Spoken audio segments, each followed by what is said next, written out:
How's it going, everybody? Welcome back to New Mexico State Men's Basketball News. I'm Marshall. In today's video, I'm going to talk about how the Aggies lost their second straight game to Abilene Christian. They lost 2 straight this year and 2 straight to Abilene Christian itself, both by 8 points. After owning them in the WAC for years, beating them in a lot of WAC tournament games, we're going to talk about it all right now. The Aggies got up to about a pretty good start, I'd say. Kyrie Smolin came in and hit some big threes off the bench. Jamel scored 10 of the first 12, with the other 2 points being scored by Mims. Overall, they're doing a lot of great things. They just allowed Abilene Christian to go on a little bit too much runs. Abilene, they built up a lead of double digits in the second half. The Aggies were able to come back at times, think a little bit closer. Made free throws well for the most part, shot 77%. Jamel Jones, our best player, best free throw shooter arguably, missed 3 free throws though. Still finished with 19 points, but missed a lot of clutch free throws that could have really helped us out. Overall, I thought Kyrie Smolin played a big game. He obviously had those 2 threes that I mentioned, but had a season high 13 points, and he's averaging over 5 points per game now. We're in the middle of our scoring. We only have one guy scoring double figures, on average, and that's Jamel. He scored double figures every game. He's averaging 16.5 points. And we have Jalen Randall coming in at second, who's averaging just under 9 points. So it'd be nice to see we can have about 3 or 4 guys in those, double figure scoring, because there are a lot of guys on this team that can score the ball pretty well and effectively. It's just so hard combining all that together. When you look at last year, I believe we had about 4 guys in double figures. So, no surprise that it gets to that point this year. Just will come with time. I will say our defense down the stretch was really good. Gabe Pickens played some great defense, just got shots made on him. I mean, you played great defense, sometimes just better offense. You can't do anything about that. Gabe did come off the bench this game. It was the first time we had a different starting lineup since the New Mexico Highlands game when Julius Mims didn't start due to an injury, or he was in concussion protocol, so Jacoby Osborne started that game. Chris Terrell started. I was kind of surprised that Elijah Elliott didn't. He had a really good game the game before. Chris Terrell has played well enough to earn that starting role, but I'd be surprised if Elijah Elliott doesn't find himself in the starting lineup in at least one game this year. I'm not sure what the decision was to bring Gabe off the bench, but Gabe did look a little bit better off the bench. His shooting percentages so far aren't super high. I think both from the field and 3-point range, he's below 30. His free throws are at 85%, so that's really good. I think he made both his free throws on Saturday, hit a really big 3 toward the end of the game. He also hit a really clutch 3 against UC Irvine. So he's been really, good at hitting those clutch 3s. We'd love to see him, hit them more consistently. Against South Alabama, he missed a bunch. Didn't play a great game. Maybe that's why he didn't start.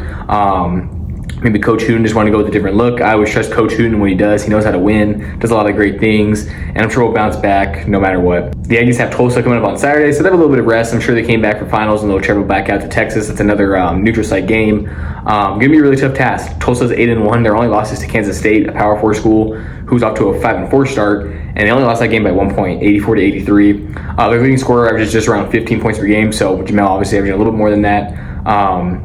Because they kind of balance scoring, kind of similar to us. Pretty similar. It's a game that we could easily lose, but I think it's also a game that we have a good chance at winning. I feel like it could really get us back on track. You drop 2 games to 2 good teams that I still think we're better than. Tulsa is better than both those teams, but you look at the Aggies last year, lost to Abilene Christian, and then bounced back with a big win against UNM in just 3 days. So maybe they do the same thing where they lose by 8 to Abilene Christian, bounce back, get a really good win against a really good team with only 1 loss. I think last year UNM only had 1 or 2 losses by the time we played them, and the year before we almost beat them that year before as well. So we'll just have to wait and see what happens. Our wins are still looking really good. You look at UNM, they're 7-2. They're playing very well. They beat Santa Clara at home by 27 points. I know the elevation, playing at the pit is very difficult to do, but that makes our win last year even better, and our win against them this year even better. I really like that environment. Even Sanford, they put together some good wins overall, so that was a good win for us. UC Irvine's obviously a really good team. Georgia State's not off to a good start. I know they lost to Kennesaw State by a lot of points, just like how we blew them out.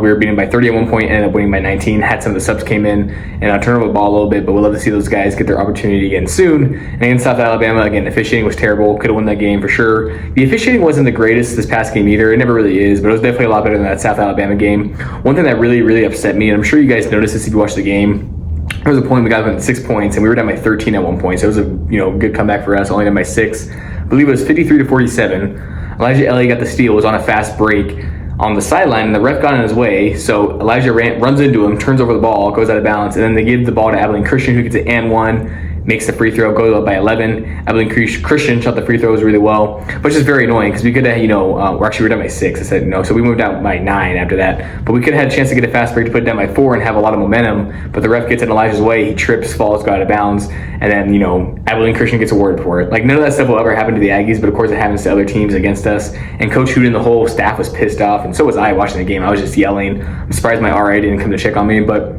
which is super upsetting. Like, Obviously, we lost the game fair and square, but at one point, it's just like, dang, you never know with momentum what could happen there. Could have got that bucket. You had a big defense stop. You hit another strike, only down by one possession. Anthony did hit a big three to cut the lead to 5 at one point as well. Wish we'd see a little bit more from him. He's played well overall the past few games, but hasn't had a big dominant performance since that UNM game. Same with Sierra Malonga. He's done some good things. Same with Augustine Ekwe, but our posts haven't had like a big performance since the opening games. So we'd love to see both those guys get in the act and get more in the scoring act and have a chance of scoring double figures. I believe that if we have a game where both Augustine and Sear can finish in double figures, we will win every game. And there's something too with our post too. Coming out of the half, I think out of the 8 games we played in, we're 6-2 obviously. Won the first 6, lost the last 2. I think in 3 of them at least, from what I remember, we started the second half off with a bucket with Sear scoring in the paint. I'm not sure if it's a design play or how it just works out, because sometimes it's Jamel. I think the first 2 games against Division II opponents, Adams State and New Mexico Highlands, it was Jones finding Sear. This past game, it was Juice finding Sear in the paint, which Juice played a lot better too. He had 10 points. He only had about, I think it was 2 points the game prior, so played a lot better this last game. He's put together some great games overall. I'm obviously not happy we lost these last 2 games because, yeah, they're good teams, but I think they're still winnable games. Definitely upsetting after starting off 6-0, but still a lot of season left. I still think this team has the chance to do a lot of great things, win 20 games, possibly win, the Conference USA tournament or the regular season tournament, make the NCAA tournament. Can do a lot of great things. I saw some fans on social media really upset with the loss, and again, I was upset too because there's a lot of things that I think could have went better. We, didn't play our best game and still only lost by 8, so I think that's saying something that we can still do a lot of great things. But I've seen people already giving up on the team. It's like, dude, it's just 2 losses. Again, I was really upset. You should have seen me after the game. It just sucks losing 2 in a row in the same week. And then I'm a Blazers fan too. We've been losing a lot recently. Been really hurt. I really want the Aggies to stay healthy because I think if they are, get these losses out, come conference play, they'll do really good things. That Tulsa game is going to be our last, non-conference game, and then we play against Sam Houston. Then we have another non-conference game against Southwest afterward. That Southwest game should be a win. I think Sam Houston's a winnable game too. We'll see how Tulsa goes. After these next 3 games, I believe you'll be looking at an Aggie team that's either 8-3 or 9-2. I'm really confident they can start off conference with a win again, like they've done in Coach Huden's first 2 years here, playing against a team and coach that he's very familiar with, Sam Houston. They play the same way as us, so really looking forward to see how it all goes. Again, it's a little different. That's earlier, and it's December 21st is our first conference game, which usually we don't start until early January. But we'll see how we handle it. We talked about UNM earlier. UTEP, they're still seeking their first win against a Division I opponent. They're 3-5, put up a pretty good fight against a really good Seattle University team. I believe they lost 75-68. We've split with the Miners the past 3 years. I wouldn't be surprised if we split with them again. It's how rivals work sometimes.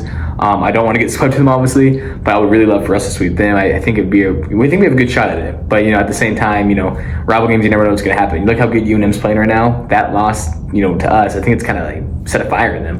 Look at last year, they were 14-1 at the Pit. I've seen some people online saying that we would lose them at the Pit this year, but I don't know. I feel like this team's better than last year, and if our team last year could beat them at the Pit, I think this year's team could do it as well. But you just never know. That's going to close it up for the video today. I know it's a little bit shorter. The game's been a couple of days since it's happened, so I'm sure you guys watched and saw what happened. Again, I believe that the Aggies will bounce back. It's going to be really hard to do so against Tulsa, but I believe every game on our schedule is winnable, like I've said multiple times.